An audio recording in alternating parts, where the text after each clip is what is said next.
Greyheart, and Teller Cartel comes to the wire. They're splashing and dashing in the All-American 230. Teller Cartel, an upset winner in the All-American 230, but Paul Jones... Tá se perguntando também, junto com o Connect Mais, por isso que nós estamos aqui para descobrir qual que é a fórmula do sucesso do Aras Portofino. Por que que essa máquina é tão grandiosa no quarto de milha de velocidade? Quer descobrir? Continue conosco, porque você está no Connect Mais e nós estamos no Aras Portofino. Vem comigo!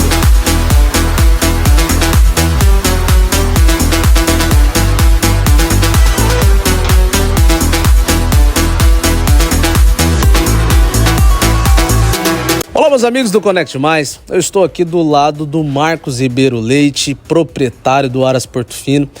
Muita história envolvida que a gente vai desenrolando aqui num papo bem legal, natural, a gente gosta de levar dessa forma. Primeiramente, Marcos, eu gostaria de agradecer a sua recepção aqui, a gente foi muito bem recebido e eu gosto de falar isso em público também, porque o que é bom a gente precisa falar, né? Muito obrigado. E também agradecer você por estar com a gente no Connect Mais. Hoje aí são mais de 20 países que nos acompanham e muito obrigado mais uma vez. E eu já queria começar falando contigo sobre o início da história do Aras Portofino, mas assim, as pessoas geralmente perguntam, Apollo VM, mas eu queria mudar um pouco. Antes de Apollo VM, como que nasceu isso? Porque eu acredito que você nunca falou isso aí. Geralmente começa Apollo VM, história, Aras Portofino. Mas o que veio na sua mente de começar no cavalo de fato, aí depois vem o Apollo, então a gente vai fazer algo aqui diferente, começa falando pra gente aí. Não, é verdade, as coisas começaram antes do Apollo.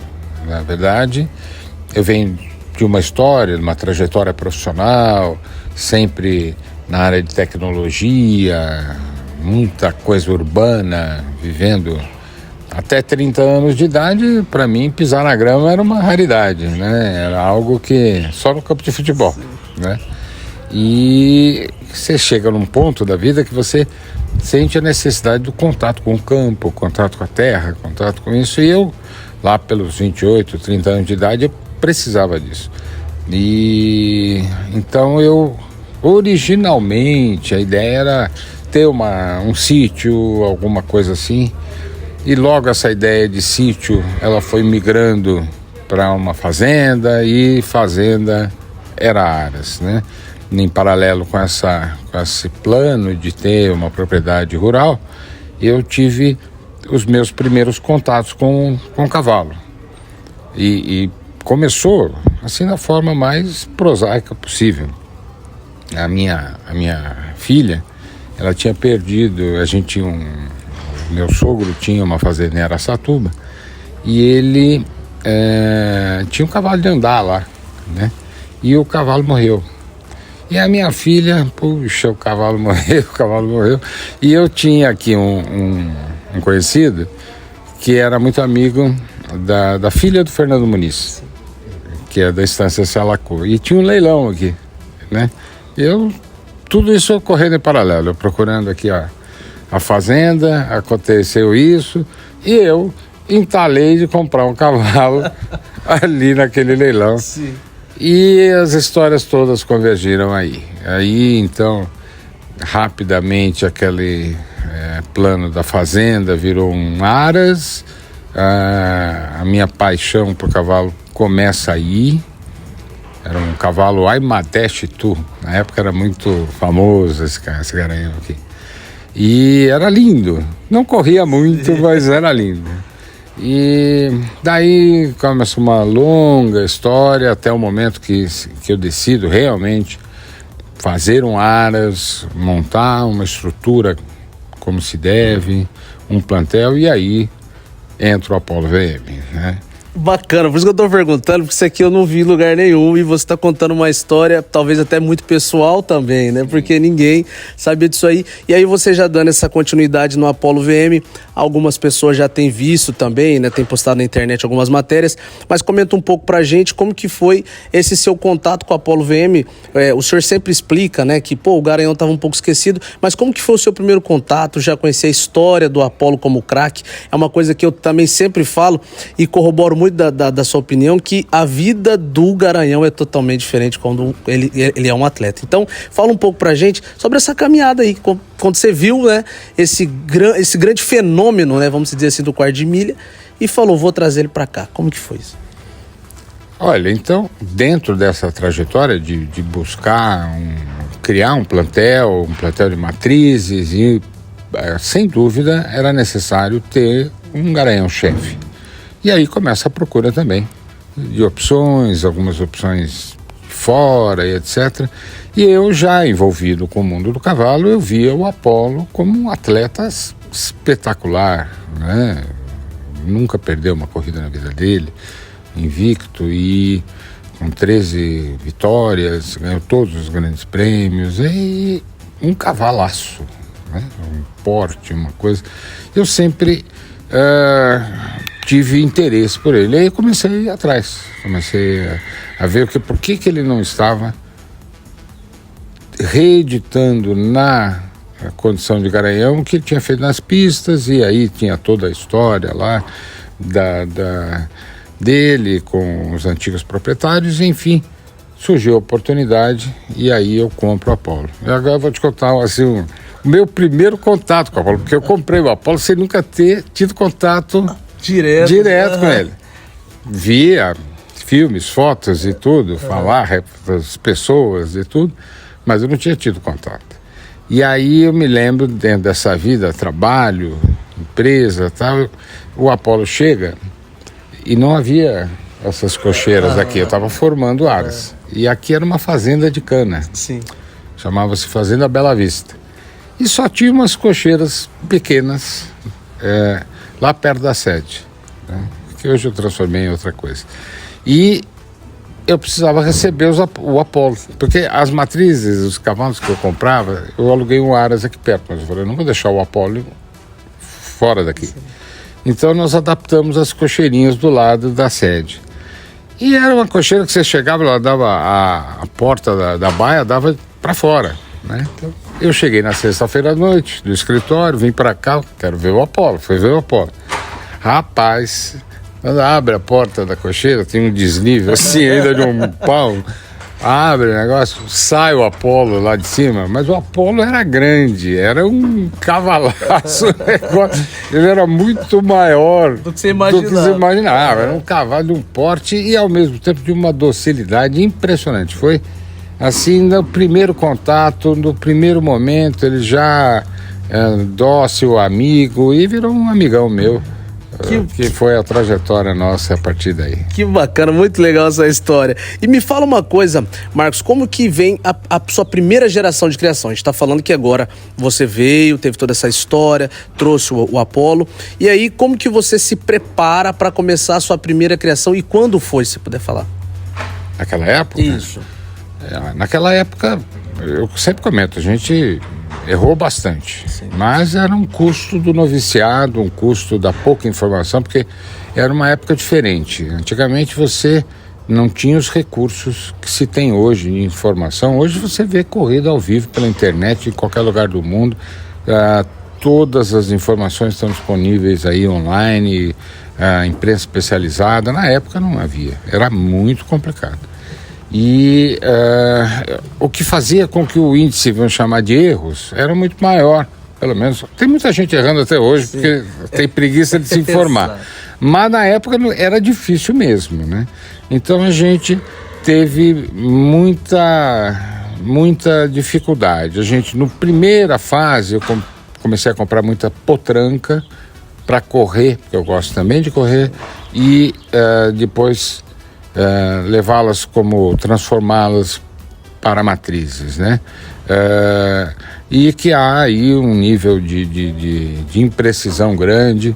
A gente criava, não com essa estrutura toda organizada. Então, teve muita gente reconhece, eu acho que parte do nosso sucesso hoje é aprender com os erros do passado, né?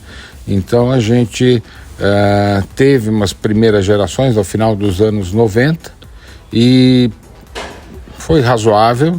Acho que a gente começa a acertar a mão nos anos 2000 Na época chegamos a ganhar várias corridas, inclusive o Mega Race, com criação própria, com a Daytona. A Daytoninha, que depois veio a virar recordista de Sorocaba, é filha da Daytona, que ganhou o Mega Race. Agora, esse ano, tem uma filha da Daytoninha, quer dizer, a terceira geração. E aí, então, nós começamos um processo ali de aprendizado que culminou com a nossa volta. Aí sim, nós voltamos, depois de um intervalo aí de 3 anos, a gente volta, sem dúvida, com um nível de qualidade muito maior, se libertando dos erros passados, aprendendo com o que erramos, formamos um grande plantel de matrizes, o melhor do passado com tudo que a gente pôde trazer no mundo, do Brasil. Aqui na época, por exemplo, o Jânio estava fazendo a liquidação. Fomos nos Estados Unidos, trouxemos um grupo muito importante de éguas e outras tantas que por aqui estiveram ou se revelaram aqui, né? E aí, a partir da nossa volta, a gente vem ano a ano colhendo resultados que é fruto de um Aras estruturado, com planejamento de pedigrees. Então, se você vê a genética que a gente preconiza aqui, Teller Cartel com mães Mr. Eye Opener, Straufly Special, você vai ver aqui o Chazum, você vai ver 70% da nossa criação dessas linhagens que a gente acredita, e elas vêm prosperando e dando certo ano a ano, e os resultados vêm aí sim nas pistas. Há toda uma estrutura também lá que nos apoia no jockey e, enfim, graças a Deus a gente está colhendo aqui no Brasil e no exterior, né, grandes frutos como o Corona Jumping, Turim e tantos outros. Ficar falando, eu sempre fico incomodado de falar, porque aí eu vou falar, pô, não falei outro. Então, Granico, que foi. Agora, a gente tem, graças a Deus, um sucesso bem grande, que realmente deixa muito feliz, muito satisfeito com isso, sabe? Porque é gostoso. É diferente do negócio de cavalo. A gente vê negócio de trabalho, empresas, né? Você às vezes tem sucesso, o sucesso é um sucesso financeiro. No cavalo, o sucesso vem em forma de vitória, vem em forma de taça, vem em forma de vibração, e essa coisa toda contagia, e a gente é permanentemente contagiado com essa coisa. Show de bola. E Marcos, fala pra gente também, de tudo que você falou, eu fui até, não tá nem aqui, mas eu fui aqui pensando, o que é central para você dentro de tudo isso que você falou? Eu acho que é uma baita uma pergunta, porque existe algo aí que não pode ficar de lado. Então você já tem contado toda a história até agora, e o que foi central para tudo isso? Você errou, beleza, acertou, mas dentro de uma criação de tanto sucesso que é o Aras Portofino, o que é central para você? Sem dúvida, a genética. Vamos dizer, é a pedra rara de toda esse negócio, porque sem ela, se você não tiver uma genética realmente de ponta, porque também você vê muita gente falando, isso é melhor, mas não é. O que é o melhor mesmo, ele prospera.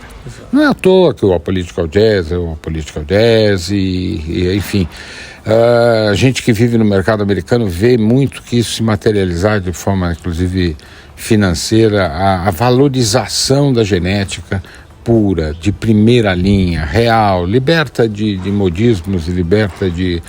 o que é real, vale. E eu acho que essa foi o grande acerto do Aras ao longo dessa volta toda nossa, em apostar nas melhores genéticas do mundo, né? Então a Dashing Follies ela é padrão top mundial.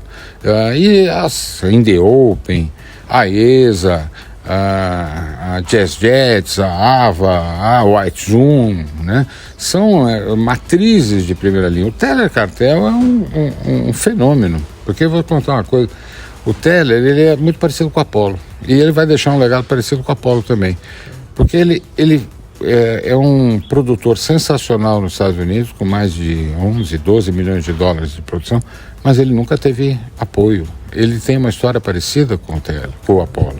Ele não tinha dono, era um condomínio meio fraco, e ele competia contra o Corona Cartel, que era pai dele, competia com o PIC, que era o irmão dele, mas com um baita de uma estrutura por trás, o Ivory James, que também com uma baita estrutura, e ele conseguiu do nada, porque ele cobria um número muito pequeno de éguas lá, achar rebentos sensacionais que levaram ele como um produtor de primeira grandeza lá, né? Então foi vendo isso, até essa similaridade com o Apollo, é que eu vi que o Teller era a opção certa, e do casamento com o plantel que a gente tinha montado aqui, dava o match perfeito. Então o que é a Dashing Follies com o Teller? É um 3/4, vocês viram aí, 3/4 do PIC, depois ele ganha, ele vai dizer que é sorte. Mas não é, não. É legal. E agora vamos falar disso aí, você acabou de falar de Teller, e como também foi esse seu contato com o Teller, porque a gente começou o Apollo, agora falando de Teller, que também, meu irmão, vou falar pra você, a gente roda aí a América do Sul e a gente vê muitos filhos dele ganhar. Por último, eu fiz uma cobertura do Teller Smash, correu demais, o cavalo se classificou e ele confirmou na final, e assim, ver de perto um cavalo muito rápido, e aí você vê ali ele carregando um legado do pai. Isso aí pra gente que ama o cavalo é espetacular, e poder estar aqui hoje com você é muito 10. Então fala um pouco pra gente também dessa iniciação com o Teller Cartel. O Teller já foi diferente do Apollo, eu já tive aí uma coisa muito planejada, pesquisada a história dele, pesquisada toda a situação dele, pesquisado esse casamento com o plantel que eu estava montando aqui de matrizes. Fui aos Estados Unidos e ali fui lá para Oklahoma, onde ele estava, e falei, é esse mesmo, não tem dúvida. Um cavalo, o Teller ele é um Corona Cartel um pouco mais estruturado.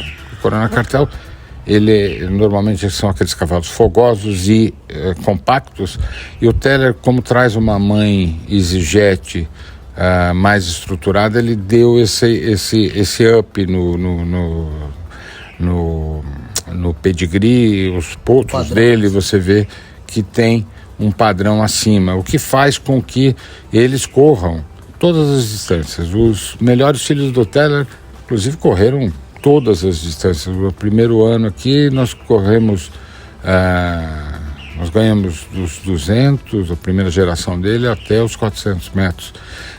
Mas vem dessa conformação genética do Teller, que é o Corona Cartel, um pouquinho para cima do ponto de vista de estrutura. E, graças a Deus, por isso que eu falo que foi tudo com o Teller, foi muito mais planejado, pensado, e graças a Deus deu certo. E aí você olha também, falando tudo isso, vem ao America Futurity, que ele carrega, né, vamos dizer assim, essa vitória na história dele também. Se você puder falar pra gente também, que o America Futurity é muito disputado, 2005, né? Então é uma coisa que eu subi ali em cima e vi aquela taça ali, eu falei, rapaz, um dia estaremos lá pra ver de perto. Fala pra gente, mano. O All America é uma corrida espetacular. Ela é primeiro de uma grandeza que não tem paralelo aqui no Brasil, pelo tamanho da competição. São centenas de competidores num 2-3 dias de classificatória, e lá nos Estados Unidos a diferença é que não classifica por vitória. Você, por exemplo, às vezes você ganha eliminatória, mas você não tem o melhor tempo. E o All America, ele tem um efeito roleta, porque ele é corrido em Ruidoso. Ruidoso é um local alto, que venta muito. A pista tem toda uma temperatura ali que ela muda demais. Então, se você classifica na primeira ou na segunda dia de competição, ou você... São tantos trials, tantas classificatórias, que da primeira do dia ao último tempo muda completamente. Então, há todo um lado de incerteza, que não basta vencer, você tem que ter sorte, tem que ter...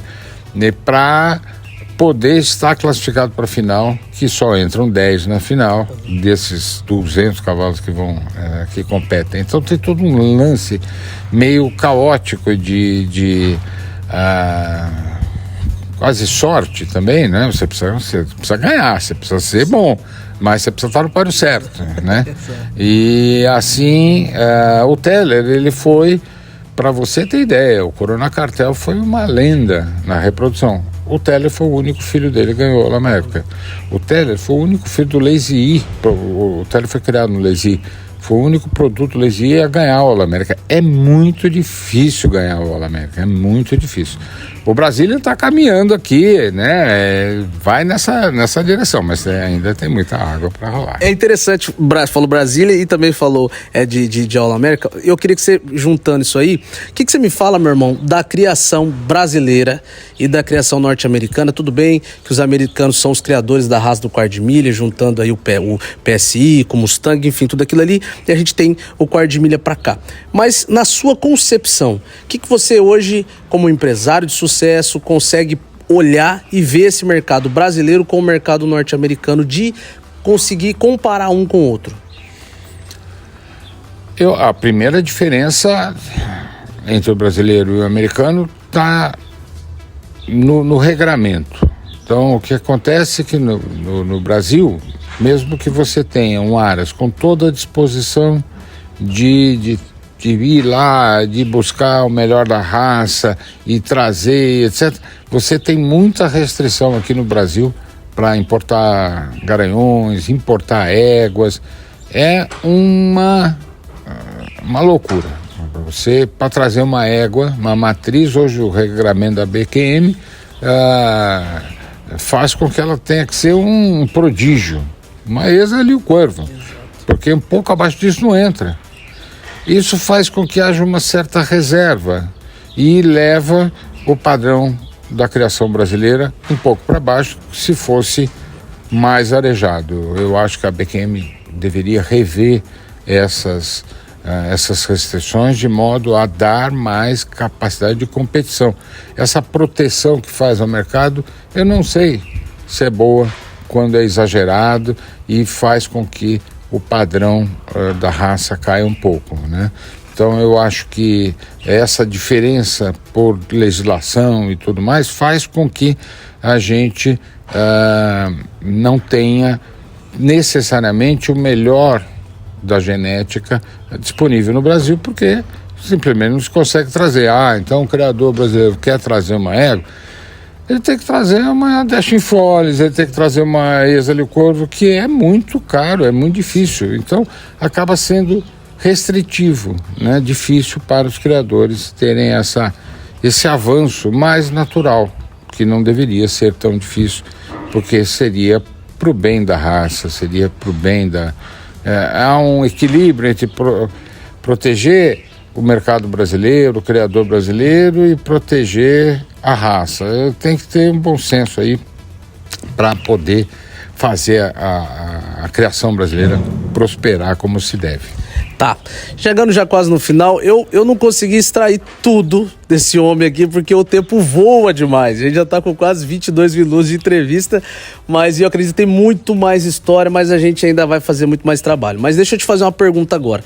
Aras Portofino, tá chegando uma projeção para o futuro em Ocala, uma visão, né, que eu acredito que você já teve muito fora de toda a bolha do quarto de milha do Brasil. Comenta um pouco para nós e como que foi essa ideia, Marcos, de você olhar e falar, não, acho que agora eu preciso ter um Aras lá em Ocala. Por que Ocala? Claro, tem logística, flora e tudo mais, mas fala um pouco mais pra gente como que veio essa ideia. Bom, o Aras a gente já cria lá nos Estados Unidos. Nós temos um muito bom plantel lá, né? A Exa era uma delas. Indy Open, Jazz Jets, enfim, a gente tem um time Right on Time excepcional de matrizes lá. E a gente criava em Oklahoma, mas terceirizado. E isso era um problema, é difícil você criar com essa distância, sem acompanhamento. Não é como você vê, a gente está aqui, sempre tem um olho para ver como vai a criação, dá um toque aqui e ali. E lá não, estava uma coisa muito dispersa, foi crescendo a nossa operação lá, e a gente, já de um tempo, vinha se ressentindo disso. E também tinha que ser algo que fosse execuível, porque eu não vou abandonar o Brasil, não vou ficar em definitivo lá. Então nós precisávamos ter um local onde eu pudesse acessar, que eu pudesse estar, um local que tivesse uma bela infraestrutura de cavalo, com todo o apoio de veterinária, estruturas, etc., aras. E esse local é Ocala. Ocala é de fácil acesso para nós aqui do Brasil. Ocala é um ponto, se você quiser fazer qualquer importação, exportação de animal, você passa por Miami. Ocala é ali do lado, enfim, então era algo que a gente já se ressentia, precisávamos fazer. A gente tinha uma situação já de 2 anos nessa necessidade, até que decidimos. E há algum tempo atrás nós procuramos, depois de muito procurar, achamos o local ideal, e agora vamos reunir tudo que a gente tem disperso na Califórnia, em Oklahoma, etc., em Ocala, e de lá nós vamos criar para todo os Estados Unidos. E vai ser um grande facilitador nesse intercâmbio Brasil-Estados Unidos, e para nós do Aras e para o mercado brasileiro também. Show de bola. Para finalizar, meu irmão, queria agora entrar aqui num quadro que a gente faz, bem bacana também, e começar fazendo algumas sequências de bate-bola, de perguntas que eu vou fazer aqui. Vale ressaltar que eu não combinei com o Marcos, e é tudo agora. E eu vou fazer uma pergunta para você assim: o que o Marcos Ribeiro Leite de hoje, 2023, falaria para o Marcos que estaria iniciando lá atrás, na década de 90? Rapaz, acho... O que eu falaria para mim lá atrás? Não sei, eu acho que talvez vai com mais cuidado, vai devagar aí, olha bem, estuda bem os pedigree, estuda bem, faz com cuidado. Eu acho que é o que a gente eu acabei falando para mim há algum tempo dessa história toda. Show. E deixa eu te fazer uma pergunta: qual que é o seu maior sonho, embora você tenha muito sucesso nas empresas, também na tecnologia, mas também no cavalo de corrida, qual que é o seu maior sonho? Eu acho que a gente aqui no Brasil é continuar aqui, voltar a ganhar o Brasília, voltar a ganhar o Mega Race, voltar a continuar com essa trajetória que a gente tem muita alegria, e nos Estados Unidos emplacar uma dessas grandes corridas, o Los Alamitos to Million. A gente corre muito em Los Alamitos, ou All American Futurity, e ter lá o sucesso que a gente tem aqui. Show. Qual que é a maior qualidade do Marcos Ribeiro Leite? Não vou falar que é modéstia. Eu acho que é determinação. E qual que é a maior qualidade que você vê em uma outra pessoa? Honestidade. E o que você, para finalizar, mais odeia, não suporta em uma outra pessoa? Gente falsa. Senhoras e senhores, está aqui na lata, na íntegra, com o Marcos Ribeiro Leite. Espero que você tenha gostado. Deixar o microfone do Conect Mais aqui à sua disposição para você finalizar a nossa entrevista. Novamente, eu quero agradecer a tua presença, a presença de vocês do Conect Mais aqui, que nos prestigia e nos apoia nessa empreitada, nessa nossa história. E vamos junto aqui vamos ter aí agora o Brazilian Futurity, os leilões do Aras Portofino, recheados de emoção aí no final de semana de 14 e 15 de abril. E nós, com a final, é 16, se eu não me engano, e aguenta coração, vamos pra cima.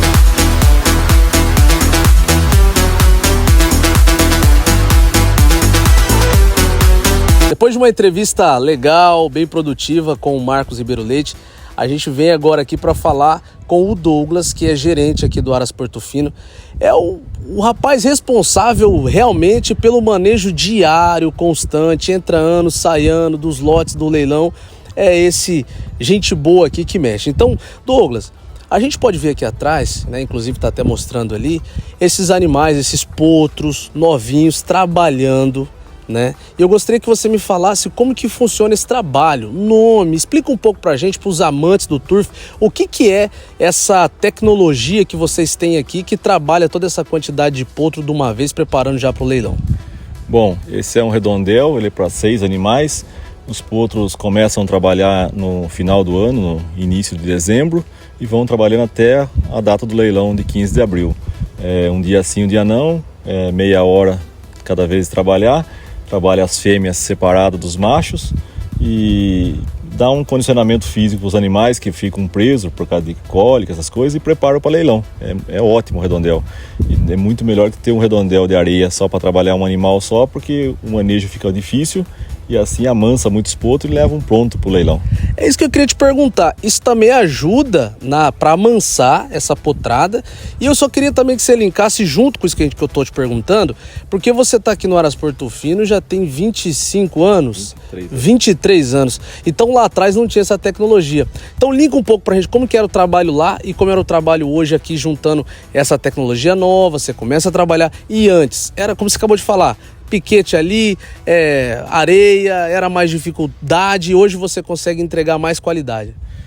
Antes era um redondel, trabalhava de um em um, só que é descoberto, época de chuva complicava para soltar os potros da cocheira, dia de barro, liso, ficava perigoso, os animais preparados, prontos para um leilão, machucavam um potro tipo 10 dias do leilão, ele estava fora do leilão. Hoje não, hoje tem a condição de trabalhar no redondel coberto, estando chovendo, estando tempo sol, trabalha do mesmo jeito, sem ter risco de machucar animal. E é um preparo físico bem diferente para os potros, chegam muito bonito para ele.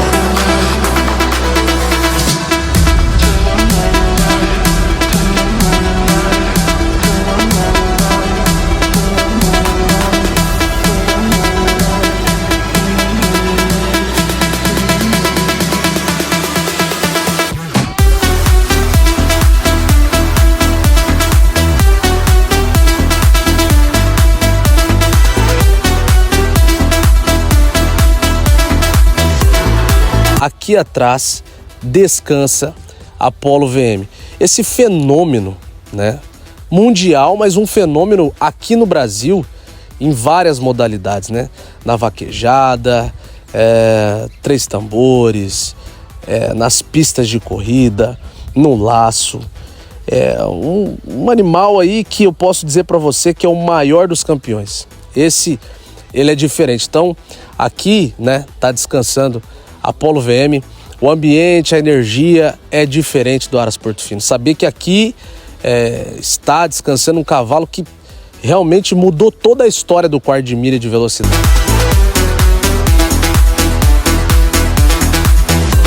Primeiramente, Matheus, seja bem-vindo no Connect Mais.